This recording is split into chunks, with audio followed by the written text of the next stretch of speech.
তোমাদের mobile phone অর্থাৎ tab কেনা সম্পর্কিত একটি আর্টিকেল আমি তোমাদের সামনে তুলে ধরছি। সম্পূর্ণটা মনোযোগ সহকারে দেখবে, ভিডিওটি স্কিপ করবে না, অনেক জিনিস বুঝতে পারবে না। ট্যাব কেনার টাকা কবে দেবে? 2024। মুখ্যমন্ত্রী মমতা বন্দ্যোপাধ্যায় এই রাজ্যের মুখ্যমন্ত্রী পদে আসার পর প্রতিটি বৎসরেই মানুষের জন্য তিনি কোনো না কোনো প্রকল্প চালু করছেন। স্কুল পড়ুয়াদের জন্য তার বেশ কয়েকটি প্রকল্প রয়েছে। যে স্কুল ছাত্রছাত্রীদের ল্যাপটপ বা ট্যাব কিনতে পারে না, তারা আধুনিকভাবে পড়াশোনার দিক থেকে পিছিয়ে পড়ছে। ছাত্রছাত্রীদের উন্নতি প্রকল্পের জন্য তিনি একটা উদ্যোগ নিয়েছিলেন, যেখানে তিনি ঘোষণা করেছিলেন যে তিনি প্রত্যেকটা ছাত্রছাত্রীদের উদ্দেশ্যে তাদের ব্যাঙ্ক অ্যাকাউন্টে 10,000 টাকা করে দেবেন, অর্থাৎ তরুণের স্বপ্ন প্রকল্পের জন্য। এই তরুণের স্বপ্ন প্রকল্প, এই স্কিমটি ওয়েস্ট বেঙ্গল ফি ট্যাবলেট স্কিম বা ফি ট্যাব স্কিম নামেও পরিচিত।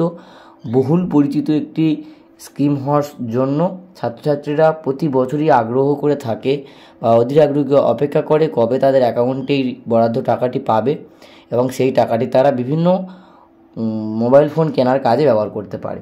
তো এখানে যে আর্টিকেলটি লেখা হয়েছে 2024-এ টাকা পাওয়া বিষয়ক, সেটিও একটু তোমাদের সামনে তুলে ধরছি। একাদশ ও দ্বাদশ শ্রেণীর ছাত্রছাত্রীদের ট্যাব কেনার জন্য মুখ্যমন্ত্রী মমতা বন্দ্যোপাধ্যায় 10,000 করে টাকা দিয়ে থাকেন। এবছর 5 সেপ্টেম্বর ছাত্রছাত্রীদের অ্যাকাউন্টে এই ট্যাব কেনা 10,000 টাকা দেওয়ার কথা ছিল, কিন্তু হঠাৎ সরকার এই পরিকল্পনা স্থগিত করে দেয়। ছাত্রছাত্রীদের অধীর আগ্রহে এই প্রকল্পের নতুন আপডেটের জন্য বসে রয়েছে।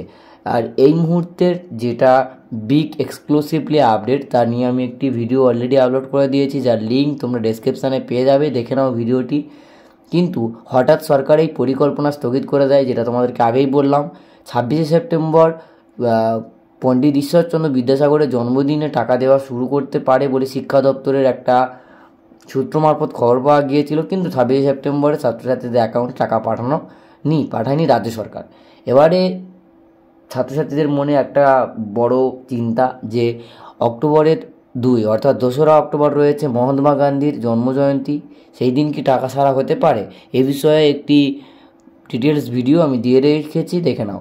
এখানে তোমরা দেখবে 2023 সালে এই প্রকল্পের টাকা অ্যাকাউন্টে পাঠিয়েছিল শিক্ষক দিবসের দিনে, 2022-এ দেওয়া হয়েছিল 14ই নভেম্বর।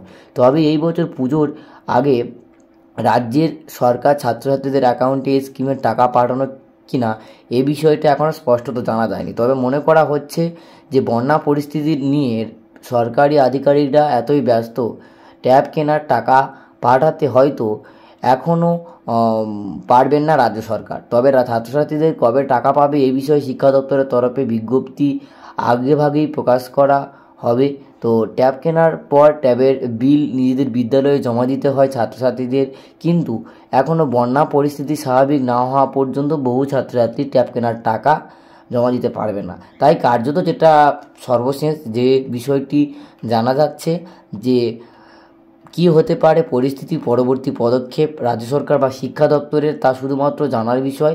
এই মুহূর্তে আমরা অধীর আগ্রহে অপেক্ষা করা ছাড়া আর কিছু করার নেই। প্রত্যেকটা ছাত্রছাত্রী সহ শিক্ষা দপ্তরের প্রত্যেকটা আধিকারিকরা চিন্তায় রয়েছে কবে দেওয়া হতে পারে ট্যাবের টাকা। এই বিষয়ে পরবর্তী আপডেট আসলে আমি অবশ্যই তোমাদের সামনে শেয়ার করে দেওয়ার চেষ্টা করব।